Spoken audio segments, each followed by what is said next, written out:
Salutations, aujourd'hui encore, c'est par Jock Sabé par Zulu Lassan que nous allons toujours pénétrer dans Kalatambal et le seul, unique récit manifesté dans cette époque pour ce qui doit être accompli, disponible aux éditions Zulu Lassan. Donc, aujourd'hui, nous allons nous rendre dans le livre de Biala Bamounia. Donc, ce sont les proverbes, la sagesse. Et ici, c'est par Monmon. Donc, Monmon, celui qui va nommer dans le récit trafiqué sous le nom de Salomon. Mais ici, c'est Monmon. Et Monmon, c'était un puissant roi qui a régné dans Ouasemutonga. Il a eu à manifester certains jugements. Il a eu à asseoir son autorité qui émanait du verbe de Loba. Et par rapport à ce qu'il devait léguer à ceux qui arriveront après lui, il y a eu certains écrits, dont ce passage-ci. Donc, ici, c'est à la page 423, dans le chapitre 7, au verset 1 à 23. Et le titre de ce passage, c'est « Une femme adultère séduit un jeune homme non initié ». Une femme adultère séduit un jeune homme non initié. Donc, à partir du verset 1 au verset 23. Au verset 1, il dit « Mon fils, virgule, retiens mes paroles, virgule, et garde avec toi mes préceptes, point. » Donc, Monmon, qui était initié en chef consacré, qui était roi, qui était juge, c'était aussi un guerrier. Et là, il va manifester cette facette du docteur. Puisque là, dans une facette cachée, ce sont des médicaments qu'il va prodiguer. À qui? À celui qui est considéré comme un fils. Parce que le Dokita est là, aussi en cette époque physiquement. On l'a dit. Mais là, c'est quelqu'un qui a été même mandaté par le Dokita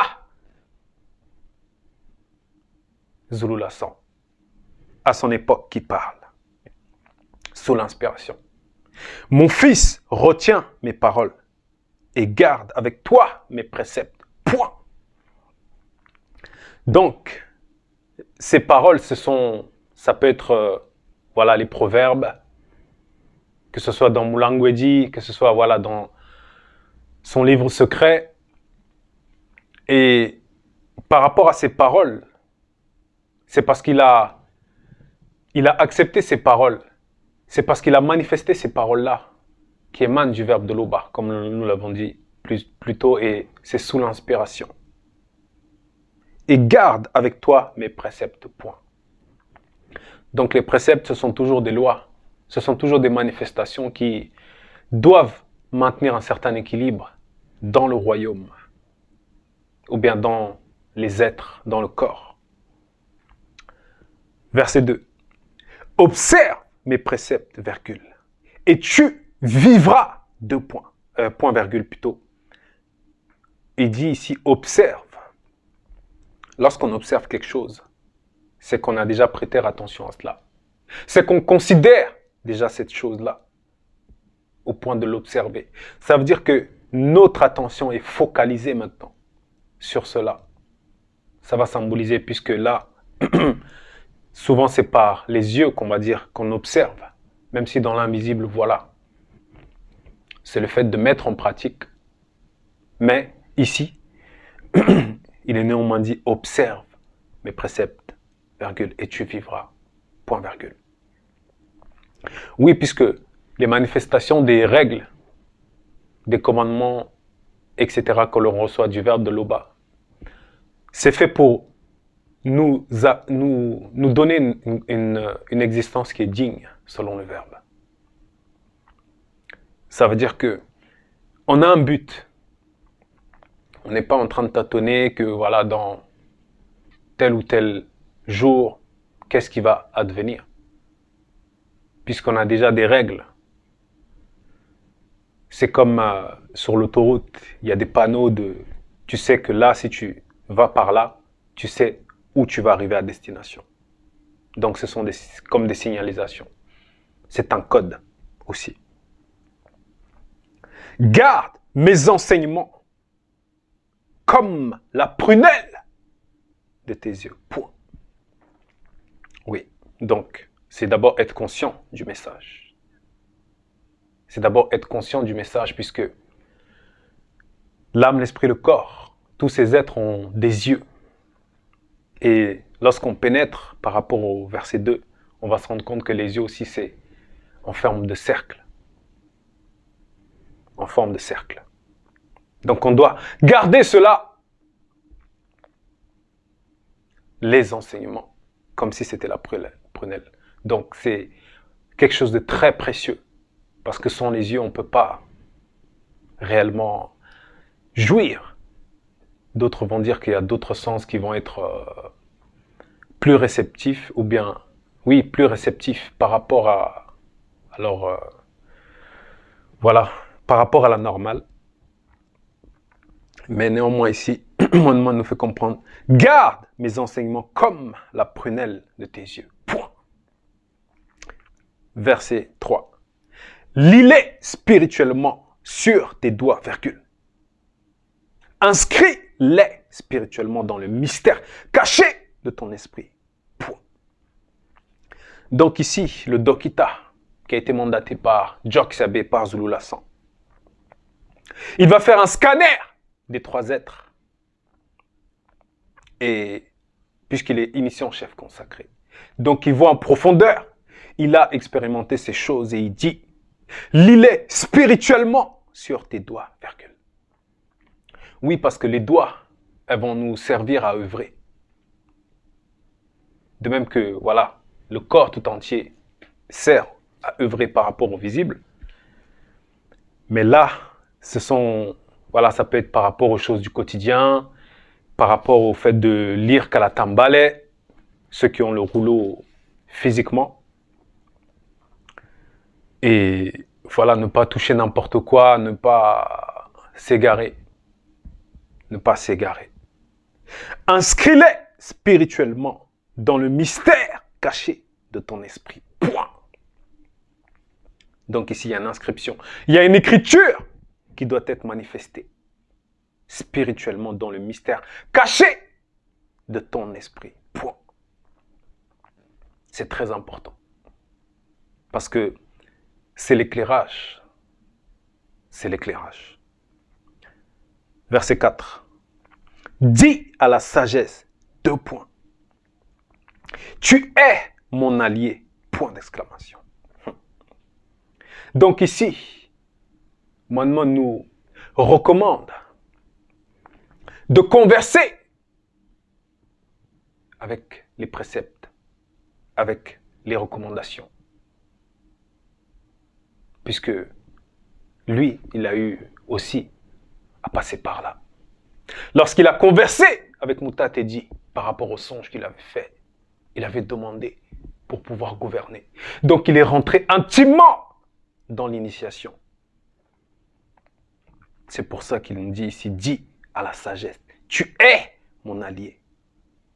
Point d'exclamation. Donc, dans allié, il y a lié. C'est comme un mariage. Complicité. Voilà, etc.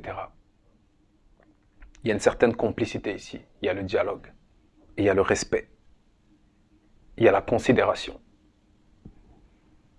Puisque pour être l'allié de quelqu'un, ça veut dire qu'il y a une confiance terrible et appelle l'intelligence, ton intime, virgule. Voilà, ça fait partie des 7 entités. Donc, il y a une confiance profonde par rapport à la sagesse et par rapport à l'intelligence. Verset 5. Pour qu'elle, elle avec un S à la fin, te préserve de la femme non initiée, virgule. Blanche et sans mêlée qui emploie des paroles doucereuses, point. Donc Moine, il a d'abord manifesté certains propos. Il a d'abord posé, comme dans une construction, les fondations. Et là maintenant, il va commencer le pourquoi. pour qu'elle te préserve de la femme non initiée, virgule, blanche et sans mêlée qui emploie des paroles doucereuses, point. Donc la femme non initiée, c'est la femme noire qui n'écoute pas le message.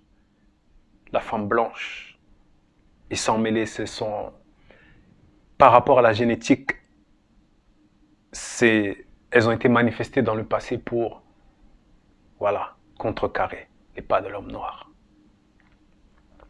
Et souvenons-nous dans le titre qu'il s'agit d'un homme non initié.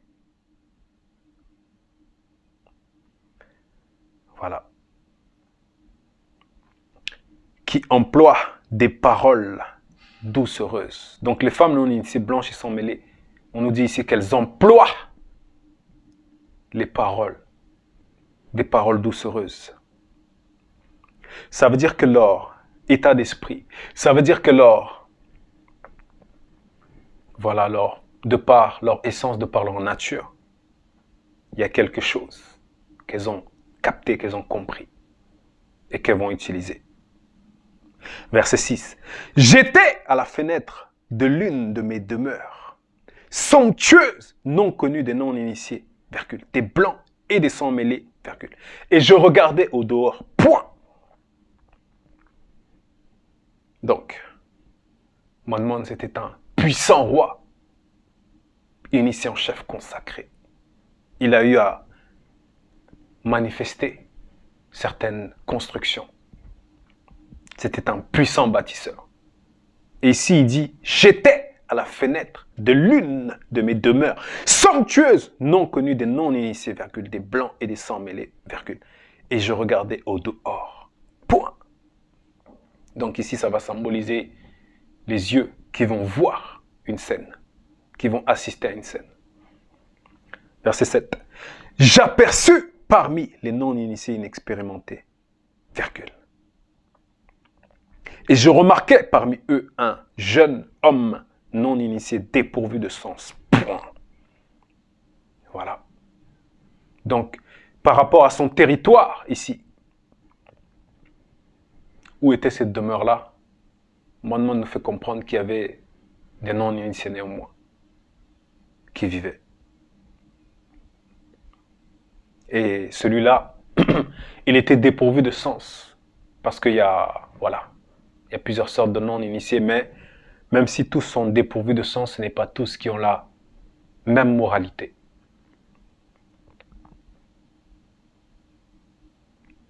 Verset 8. Il passait dans la rue, virgule, près des manguiers où se tenait une de ces femmes, sans mêler, avancée en âge, virgule. Et il se dirigeait lentement vers ces manguiers. 2 points. Voilà. Donc, la femme sans mêler ici va symboliser un piège qu'on va mettre quelque part. Et le non-initié, ça va symboliser la proie qui va se diriger vers cela, sans même y prendre garde, sans même prendre garde à cela. Verset 9. C'était pendant la soirée, virgule, au milieu de la nuit et de l'obscurité, à la pleine lune. Point. Voilà, on nous dit que c'était pendant la soirée, au milieu de la nuit et de l'obscurité, à la pleine lune. Point. Donc il y avait déjà les circonstances par rapport au, voilà, on va dire par rapport à ce qui a été établi par le Verbe, par rapport à la pré-chute, par rapport à la pleine lune qui avait été disposée. Donc c'était déjà une période de combat. Verset 10. Voici que la femme sans mêlée vint à sa rencontre, virgule, vêtue de vêtements provoquants et la ruse au cœur, point. Voilà. Donc, Mon ici, il a scanné son être tout entier. De même que par rapport au début, Mon nous faisait comprendre que voilà, on doit garder certaines choses. Nous faisait comprendre que voilà, on doit faire attention à certaines choses, toujours par rapport à nos 3 êtres. par rapport à l'esprit et par rapport au corps aussi. Ici, il nous fait comprendre qu'elle avait la ruse au cœur. Et aussi que ses vêtements étaient provoquants. Ça veut dire elle avait déjà un habit par rapport au monde par rapport à sa moralité. Qui étaient là pour attiser, pour attraper certains hommes. Je vais relire le verset 10. Voici que la femme sans mêlée vint à sa rencontre, vêtue de vêtements provoquants et la ruse au cœur. Point. Elle était, verset 11, elle était bouleversante, déchaînée, sans aucune honte, Elle était satisfaite, point. Voilà. Là, c'est son état d'âme. Sans aucune honte. Ça veut dire que, pour elle, le plan de la moralité, elle a déjà fermé la porte. Par rapport à cela, pour cela. Verset 12. Elle va dans la rue ou sur la place du marché, en recherchant l'aventure. Point. Donc, ça c'est ses actes. Les actes qu'elle va poser. Et ça va être avec préméditation. Puisqu'elle s'est parée, elle a été disposée par rapport par rapport au côté visible, par rapport à certains démons, pour qu'ils puissent agir par rapport au visible.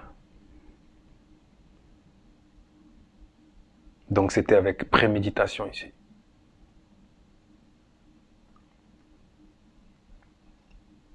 En recherchant l'aventure. Point.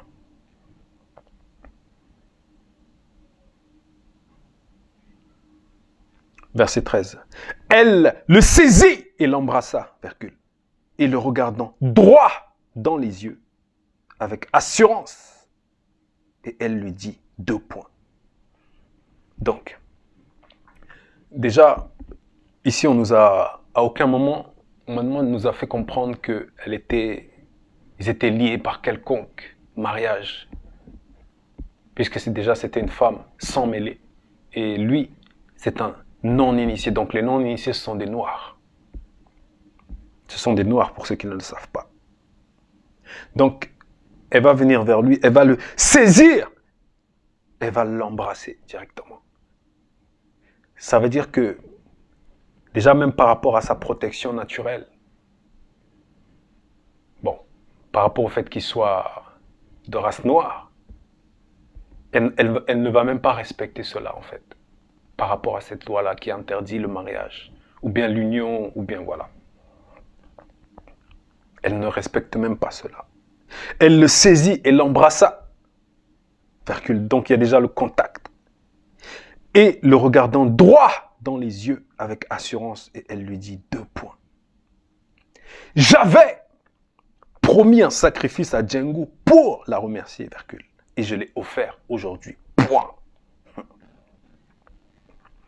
Donc, le sacrifice là, ça va symboliser la transgression de la loi. Puisque normalement, selon la loi, même à l'époque de Boussi, plusieurs patriarches, même sous moi, ont rappelé que voilà, l'union, il y a une union qui est interdite. Il y a une union qui est interdite. Et c'est selon la loi. Et ici, elle va dire qu'elle a promis un sacrifice à Djengou. Donc on voit déjà cette femme sans mêler. Elle était déjà consciente. On voit déjà son état d'esprit. Elle était déjà consciente du monde occulte. Elle était déjà consciente d'un certain type d'esprit. Ici, ce sont les Djengou. À Djengou pour la remercier. Et je l'ai offert aujourd'hui. Point. C'est pourquoi, verset 15, je suis sorti au-devant de toi pour te chercher. Et je t'ai trouvé. Point. Verset 16. J'ai orné mon lit de couverture, virgule, de tapis, de fil, de genêt, point, virgule. Voilà. Donc, c'est une femme, donc, il y a certaines manifestations qu'elle va manifester par rapport au visible. Elle va faire preuve de délicatesse. Ou bien, voilà, elle va être attentive à certaines choses. Puisque c'est néanmoins une femme. Verset 17. J'ai parfumé ma couche de parfum délicieux. Point. Voilà. Donc, elle a déjà préparé cet endroit-là. Son lit. Mais pourquoi elle va préparer le lit? Verset 17. J'ai parfumé ma couche de parfum délicieux. Point. Verset 18. Viens, virgule, ayons des relations sexuelles non protégées jusqu'au matin, virgule, jouissant ensemble du plaisir qu'elle procure, point d'exclamation. Donc, après qu'elle s'est saisie de lui, qu'elle l'embrassa, qu'elle le regarda droit dans les yeux, donc il y a déjà eu un langage. Elle va lui présenter maintenant là où elle veut en venir. Avec une description de ce lieu-là. Et elle lui dit, viens, ayons des relations sexuelles non protégées jusqu'au matin, virgule. Donc elle est consciente que par rapport au verbe, elle n'est pas protégée. Mais elle veut tirer celui-là, le non-initié, le noir, à entrer dans son péché, à participer à son péché.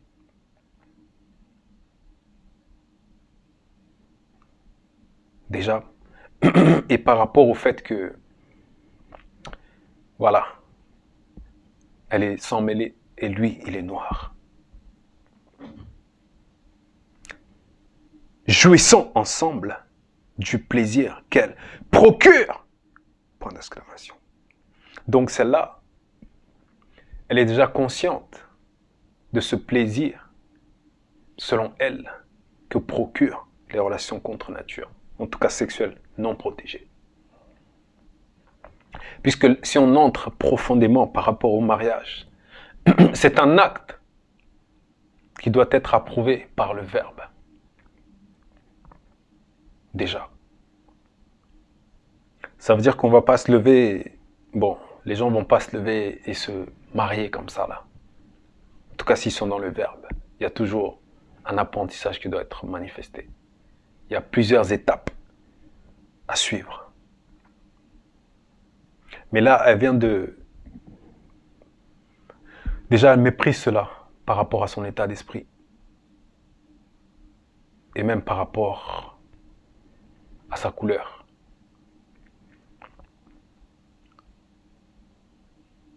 Mais elle aime ça, puisqu'elle va parler de plaisir dans le verset 18. Verset 19. Car mon mari n'est pas à la maison, virgule. Il est parti pour un voyage lointain, point, virgule. Donc là, ça va être un autre, certains vont dire, par rapport aux chefs d'accusation contre elle. Puisque elle est, non seulement elle est mariée, et pour ceux qui ne savent pas, à l'époque de moine, il y avait personne qui était pauvre. Et même par rapport aux blancs et aux sang mêlés, et même les non-initiés, ils pouvaient se mouvoir dans ce territoire-là et être, voilà, faire certaines activités. Et ici, elle fait comprendre dans le verset 19, car mon mari n'est pas à la maison, virgule. Il est parti pour un voyage lointain, point, virgule. Donc après qu'elle se soit saisie de lui, après qu'elle ait méprisé la loi par rapport même au mariage, bon, à l'union, on va dire, interdite, après qu'elle lui ait tendu un piège par ses paroles doucereuses, après qu'elle lui ait présenté cet endroit-là où elle a l'intention d'offrir ce sacrifice-là à Djengo, elle va ouvrir encore une autre porte par rapport à ses intentions profondes. Car mon mari n'est pas à la maison, virgule. Il est parti pour un voyage lointain, point, virgule. Donc, l'adultère, msonje. Verset 20. Il a pris avec lui le sac d'argent, virgule. Il ne reviendra à la maison qu'au 3e jour, point. Donc, en gros, t'inquiète. T'inquiète même pas pour, voilà, pour le lendemain. Donc, cette femme, elle aime l'interdit. Elle aime cela. Verset 21. Elle le séduisit à force de paroles, virgule. Elle l'entraîna par ses lèvres attirantes. Point. Donc, ses lèvres, ça va symboliser un piège. Puisque, de même que dans les pièges, souvent on peut... Dans les pièges que certains vont poser pour certains types d'animaux, ça va être comme ça en fait. Ça va être comme ça. Ça va se refermer comme ça. Donc il y a toujours, il y a souvent deux en fait. Verset 21. Elle le séduisit à force de paroles, virgule. Voilà, à force de paroles, donc elle va parler. Elle va manifester des propos qui sont alimentés par Django. Des propos qui vont venir pénétrer à l'intérieur de lui pour le corrompre, pour briser, voilà, pour l'enchaîner en réalité, dans l'invisible. Elle l'entraîna par ses lèvres doucereuses. Et maintenant, lorsqu'il est pris dans ce piège-là, elle va l'entraîner. Verset 22. Il se mit tout à coup à la suivre, virgule. Donc il est pris. Comme le bœuf qui va à la boucherie, virgule. Comme un fou qu'on lie pour le châtier, virgule. Voilà, le bœuf. Comme un bœuf. Donc comme un animal qui est pris. Verset 23. Et dernier verset. Jusqu'à ce qu'un Nebandambodi, Mamundi Mabobé, entre parenthèses, satire, donc ce sont les démons en forme de bouc, puisse prendre possession de lui, virgule, comme l'oiseau se précipite dans le filet, virgule, sans savoir que c'est au prix de sa vie, point. Voilà. Donc ici on demande par ses propos. Il nous explique par des images familières pour qu'on puisse comprendre la finalité de cet acte que, voilà, que la femme voulait manifester. Donc c'est un message très important. Et remarquons qu'au début on nous a fait comprendre que voilà, cet homme-là n'avait pas de sens. En gros, voilà, n'avait pas réellement de but. Donc c'était l'exhortation pour nous faire prendre conscience par rapport aux femmes non initiées, blanches et sans mêlée, mais moi je entre encore plus en profondeur par rapport à la femme sans mêlée. Parce que souvenons-nous que chaque chose a une origine. Souvenons-nous que chaque chose a une origine. Donc, Loba s'est encore glorifié.